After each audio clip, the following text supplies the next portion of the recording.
Hi guys and welcome back. So today I'm going to be showing you how to make these Kitkat bunny blondies. Let's begin. To get started on the recipe, you'll want to grab yourself a heat-proof bowl. Then into that bowl place in your chocolate chips and your butter. Then microwave on 30-second intervals until the mixture is fully melted. This was after a minute, and then the next one now is after a minute and a half. So that 30 seconds does make the difference. Whisk it together until it's combined, then add in your sugar and whisk until that is fully incorporated into the mixture. You will notice it takes on a much more granular feel, and this is completely normal, so just mix it a little bit and it will still be granular, but it should be smoother and glossier. Then add in your eggs and vanilla and whisk these in until it's fully incorporated. This is the biggest change in the consistency you will see, as we're adding a lot of moisture.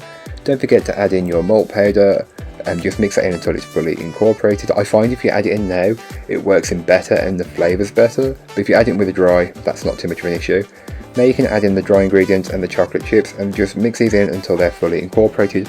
Ultimately fold it in until it's incorporated.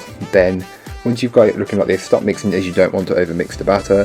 Then transfer into a 9x9 inch square cake tin which has been lined with some parchment paper. Spread and level it out as best as you possibly can. It doesn't need to be perfect, but the better you get it, the easier these will bake. You can then go ahead and place dollops of chocolate spread on top of the blondie, and it doesn't need to be perfect or uniform, as when you swirl it around it will all incorporate some way or another. So once you've got your dollops and you're happy, you can take a butter knife and just swirl it throughout the batter as best as you possibly can. It doesn't need to be perfect, as there's no such thing as perfect with this. Once it bakes, it looks and tastes the same, so just try and get it level and get the spread as spread out as possible. Place it to the oven and bake off. Once out of the oven and let to sit for around 10 minutes, the blondie will still be very hot. You can go ahead and place on the the Kitkat bunnies, and just place these on, and in whichever formation, press down gently, then set aside.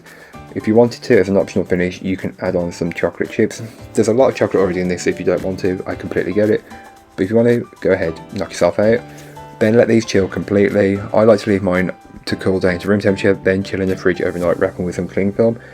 And then once you're ready, you can cut them up. So when you cut them up, you can cut them into as many or as few pieces as you would like. It's really up to you. I can't tell you what.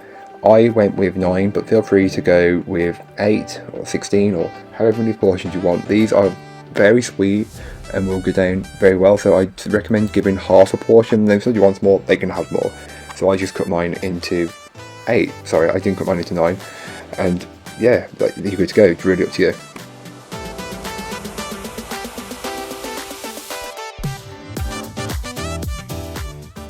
Here is what it looks like up close. You've got the chocolate spread, the bunny, the chocolate spread. Then you've got this dense, fudgy brown blondie. It's perfect, believe me. This is probably one of the best ones I made. So that's all for today. I hope you enjoyed. If you did, don't forget to like, comment and subscribe for more from me. And I'll be back again very soon with another recipe, so join me then. In the meanwhile, don't forget to check out the description. There'll be a link to the recipe, a link to my blog, and links to my social medias. But that's all for today. I hope you enjoyed. Bye guys.